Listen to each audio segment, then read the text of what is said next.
Hello, dear friends. Today we continue our acquaintance with the memoirs of Waffen SS Major General Kurt Meyer. Don't forget to rate the video and leave your opinion about this material. Well, let's begin. On September 12th, at about 4 o'clock in the morning, my battalion moved towards Perekop. We made contact with the advance battalion of the 73rd Infantry Division under the command of Major Stiffeter at 5 o'clock. Stiffeter joined my battalion. The distant horizon slowly emerged from the twilight of dawn. The steppe sparkled with the most amazing colors. There was not a single living soul in sight. Only my soldiers were moving forward, jumping like frogs. SS Untersturmführer Montag led the advance platoon. SS Untersturmführer Westphal was in the lead patrol. I followed behind, nervously scanning the horizon, trying to see any signs of movement. But there were no people or animals to be seen. Only the play of colors from the rising sun gave the plain a strange, fairy tale appearance. I sent Büttner's platoon far ahead to reconnoiter the area along the coast of the Perekop Bay near 2nd Alexandrovka. From there, the area to the north and south of the Tatar ravine should have been clearly visible. Suddenly, I noticed several horsemen on the horizon who circled around and then disappeared in the direction of the village of Preobrazhenka. Their fleeting appearance excited us. The village of Preobrazhenka was located behind a small hill, and only a few houses were visible. Deeply alarmed, we scanned the horizon as we continued on our way. We drove, increasing the distance between the cars. We had a feeling that the peace could be broken at any moment by the howling of shells and mines from large-caliber mortars. The Soviet troops must have been using these convenient defensive positions. The eerie calm foreshadowed battle. There were no fleeing Russians, no wildly galloping cavalry units, no roar of car engines. Nothing indicated flight or even retreat. The steppe was empty. There was not a soul in sight. This fact alone indicated strict control and discipline on the part of the enemy command. My soldiers were leaning out of the vehicles again.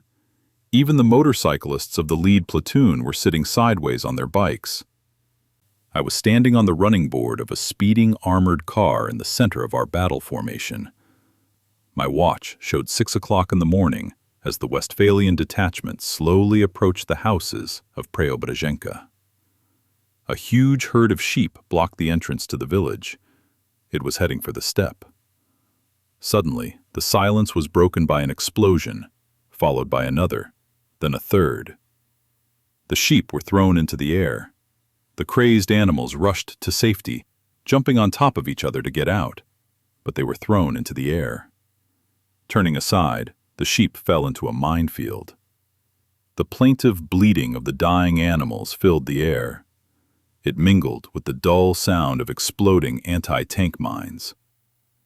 Crouching on the ground, ready to dash forward and trembling with excitement, we waited for the bright flashes of shots from the Soviet troops. We ran alongside the vehicles, intending to enter the village and secure our position there. However, not a single shot had been fired yet. Only the mines were completing their deadly work. All that remained of the large flock of sheep was a twitching, bloody mass and a couple of animals that had managed to escape. But then it happened. The long-awaited voice of the front sounded. Russian shells whistled over us and exploded in Stiffeter's marching column. His soldiers ran back, first one by one, then in large numbers. I rushed forward, wanting to reach the first houses of the village from where Perekop should be visible. After a few jumps, I dove into the road dust under a hail of shrapnel from exploding shells. A dark monster advanced on a small rise and fired directly at us. Just a few hundred meters ahead of us was a fire-breathing dragon, sowing death and destruction in our ranks. An armored train stood in the battalion's path, bristling with gun barrels. I gave the signal to retreat. My motorcyclists turned around and rushed back in a wide front, while the armored vehicles fired at the train and retreated, covered by a smokescreen. The anti-tank gun fired shells at the armored train, and a few seconds later, it itself was blown up. The clang and roar of the crushed steel gun carriage drowned out the cries of my dying soldiers. 5 batteries of heavy guns and 2 batteries of light guns were firing at us. Behind us, only columns of dust were visible.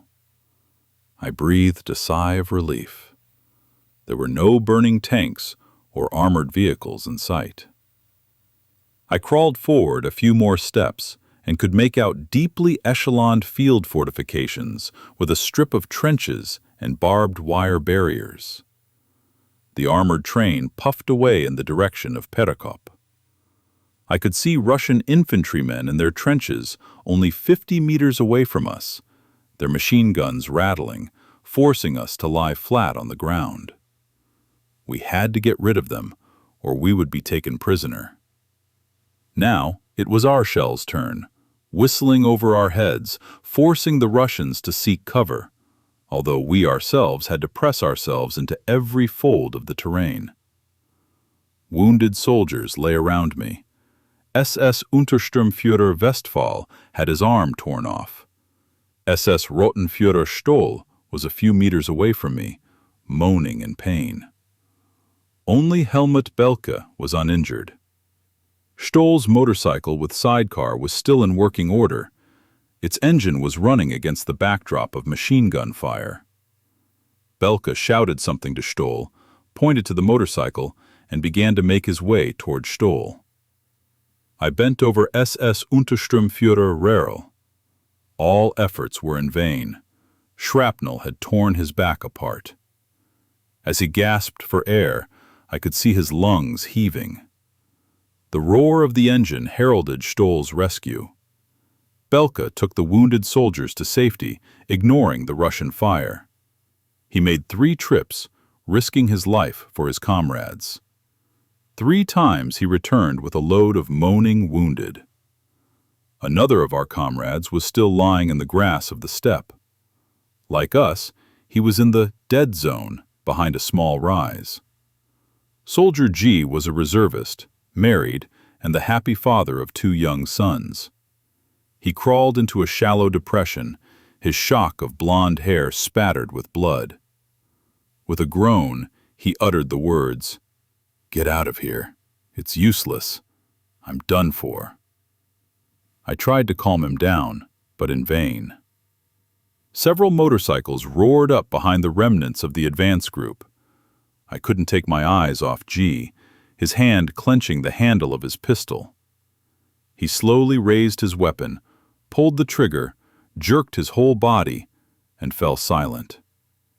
The horrified motorcyclists threw him onto one of the motorcycles. We were lucky. We all made it to the battalion's positions, despite the fire from Russian artillery and infantry.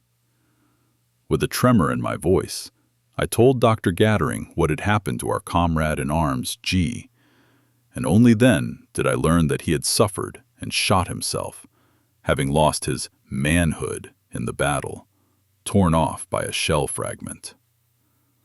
Rural died while the doctors were fighting to save him, but their efforts proved insufficient. Retreating, we took up a position 4 kilometers west of Preobrazhenka with Stifter's detachment, where we awaited the approach of the 73rd Infantry Division. At 7 o'clock in the morning, Butner's platoon reported that the western shore of the Perekop Bay was free of the enemy. From there, the area south of Perekop, including the Tatar ravine, was clearly visible. Von Butner reported strong field fortifications, barbed wire barriers, and guns and tanks dug into the ground. Half an hour later, I was convinced of the accuracy of his report. An attack on the isthmus could only be carried out by several divisions with the support of heavy artillery. Therefore, I was thunderstruck when, in the middle of the day, I received an order to continue the attack on the isthmus. I refused to lead my comrades to certain death, citing my first report and the unusually strong fortifications in the attack zone. the division ordered me to report this personally to the division commander. After several hours of travel, I arrived at the command post in a small village northeast of Kalanchak. I expected a severe reprimand for my refusal to carry out the order, and was quite surprised when General Biller greeted me very warmly and agreed with my assessment of the situation. In the evening, I briefly outlined the situation in our battalion's sector to Colonel Hitzfeld, and then led the battalion to Chaplinka, where new orders awaited us. We left the front, pursued by enemy dive bombers and accompanied by enemy artillery fire.